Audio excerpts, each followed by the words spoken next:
Hi everyone. Last week I painted this simplified watercolor country road painting. It was super fun, but when I was at the craft store the other day, I saw something called watercolor canvas, and it really piqued my interest because I don't know how watercolor would actually be able to work on canvas. So in today's video, we're going to take the watercolor painting we did last week and see if we can do the same techniques on watercolor canvas.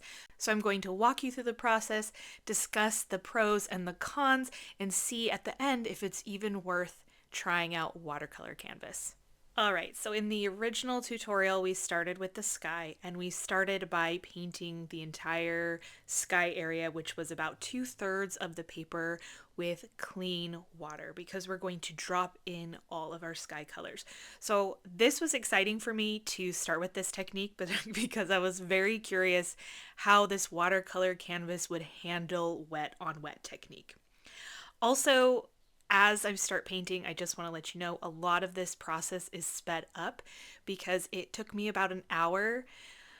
Because, spoiler alert, this was harder than it might seem, and I fiddled with the paper so much, but you'll see that throughout the video. Alright, so we've started by adding in our lightest blue. It's a very bright cerulean type blue, and it's going really well.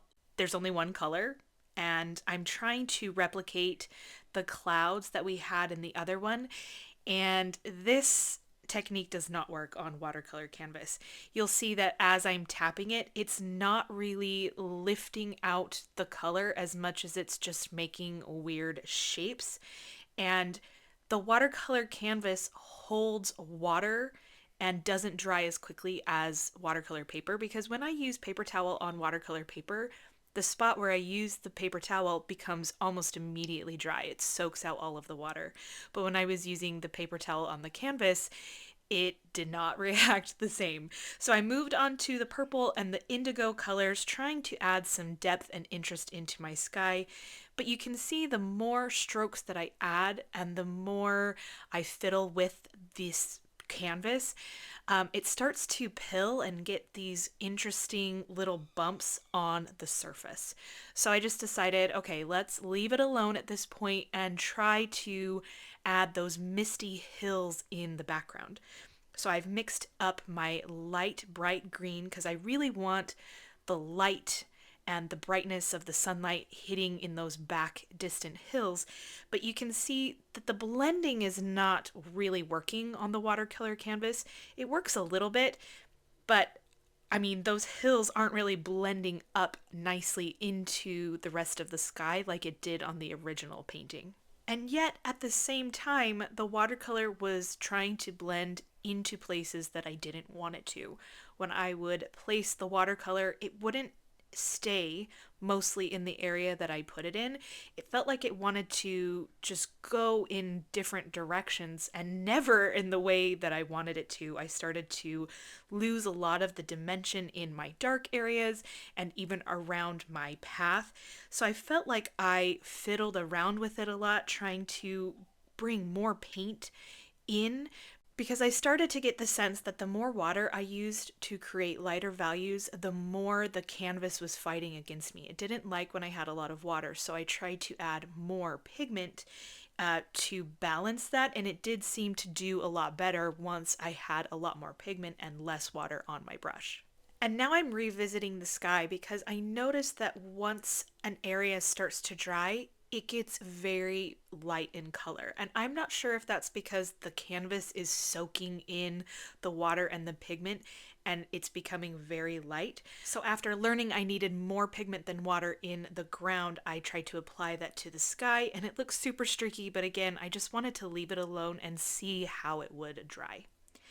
I thought lifting the road out went really well. I was actually kind of surprised at first, but now looking back, it makes sense because the watercolor didn't seem to want to stay in the places that I put it. So it was actually very easy to lift it out because it didn't have a whole lot of staining ability. So it almost brought it back to the base canvas color. Now, I was trying to let the sky dry, but I noticed all of these really hard lines and blooms that were starting to form, and I thought, okay, If this was happening on paper, how I would fix this is I would rinse my brush and with a damp brush try to blend it out a little bit more. So this is me trying to blend it out a little bit more and completely fiddling with that sky.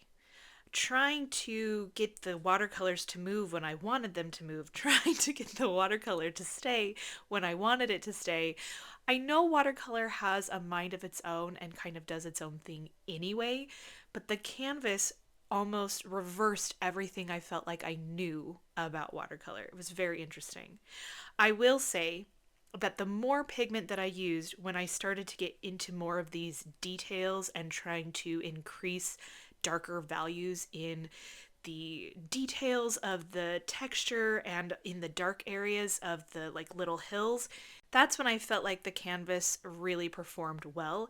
It handled that higher intensity of pigment a lot creamier, consistency much better. And I felt like the more I was touching it, the more it was moving around too much, so I let it completely dry, and you'll see it has all of these very interesting hard lines and blooms, which is so kind of weird that it dried that way. When watercolor paper, I was using the nice Arche watercolor paper for the original painting. Watercolor paper doesn't usually create those blooms unless you have too much water. So it felt like any amount of water was too much water for this canvas, which makes me wonder how this canvas can actually be considered watercolor canvas when I think it would actually prefer to have an acrylic or an oil paint on it and not watercolor. Anyway, we're doing our best. In the original painting, I also used the rigger brush to create texture. It was a little bit harder with the smaller brush. I felt like because the watercolor canvas is a lot smoother than the rougher texture of my watercolor paper, it was harder to get a natural texture without feeling like it was very curved or just kind of not an organic shape. So I did really struggle with the texture. I felt like you can see me, it just feels like I'm fiddling so much to get even a semblance of what that original painting looked like. Something I'm beginning to realize is it's very easy to lift the watercolor off the canvas even when it's dry. So it was very easy to lift when it was wet, but now I'm actually able to lift out these weird lines and blooms when I'm creating these details in the background. Now that's actually a good thing in this situation because we don't really want the lines that have been formed naturally through the drying process in this painting right now. But the bad thing is it means that this watercolor canvas has no layering potential. And in watercolor, that's really important.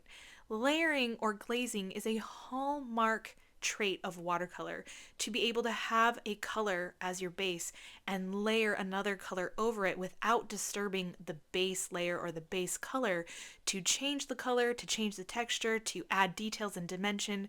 So pretty much every color or every layer that I add on top of this base layer does not maintain the integrity of the base layer. It is completely changing everything to one layer and kind of combining them as it goes. So anytime water is added, it completely erases what has been done before. So as I'm layering these next layers, I have to add a lot more pigment to my mixture and way less water because it's just mixing all together instead of creating depth and allowing me to add detail. But I feel like once I got the hang of adding so much pigment so that it's a very creamy, thick consistency, that's when I felt like, okay, I think this canvas is actually going to work. I'm going to make something that looks pretty decent and pretty good.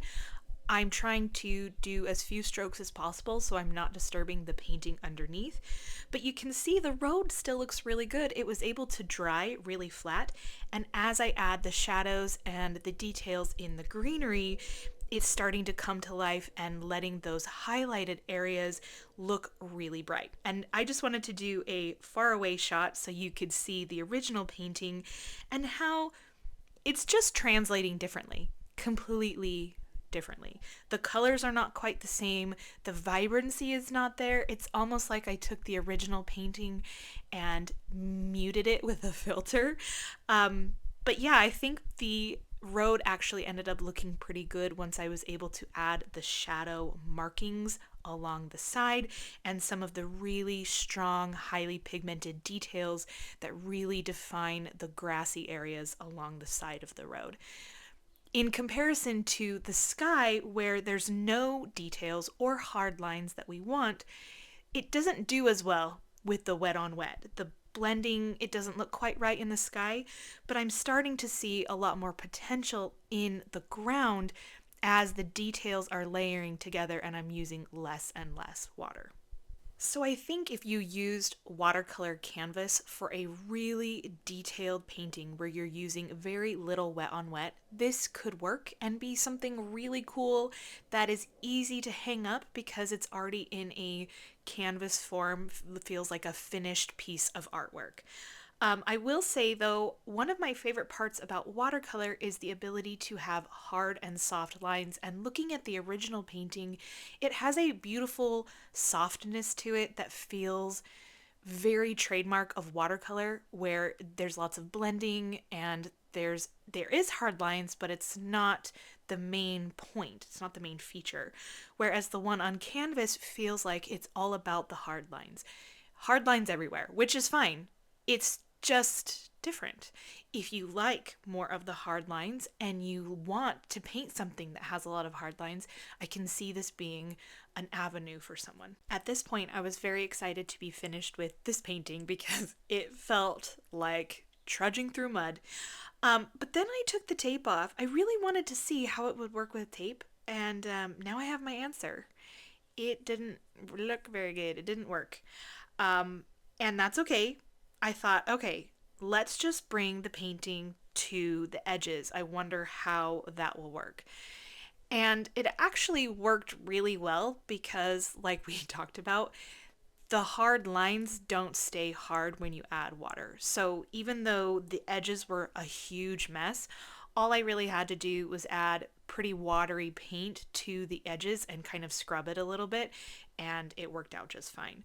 The only issue that I had was the more water that I added to the edge, it kind of bled into the rest of that area of the landscape that was next to the edge, and so I had to fiddle with it. I thought I was done with all the fiddling, but we fiddled and fiddled with it, and like I said before, the landscape part really wasn't the biggest problem because the more pigment I add, it was fine. It stayed a lot easier. I was able to kind of transfer the road and the greenery over pretty well. It's the sky that was the problem. I tried to add more color into the sky and it just bled everywhere. Every little bit that I tried to add to the sides really affected the center, and I kept adding water and paint and water and paint, trying to get rid of these lines and create a much more smooth and sky-looking sky. So I definitely messed with this a lot, and like I said, the more I messed with it, the more it got this weird grainy texture that was not great looking on the canvas. Then I went in to try to add more paper towel clouds by dabbing at the sky, and I realized if I swiped across the entirety of the sky, because it was still really wet with pigment, I was actually able to get rid of a lot of those weird lines and even it out. Then I just added a tiny bit more pigment to the sky and left it alone. It was really hard because I knew that sky was gonna dry weird no matter what I did. Thank you so much for being here today while I painted and experimented with this watercolor canvas. Let me know below what you think of it. I think the pros are if you're wanting something super detailed and you're not using a lot of water, this is a great material to use. But if you're wanting that classic watercolor look, I would just stick to regular watercolor paper and find another way to frame it. As for the cons, well, I think I made them pretty clear throughout the video. So for me, I will be sticking to LARGE. I'll see you guys all next time. Bye.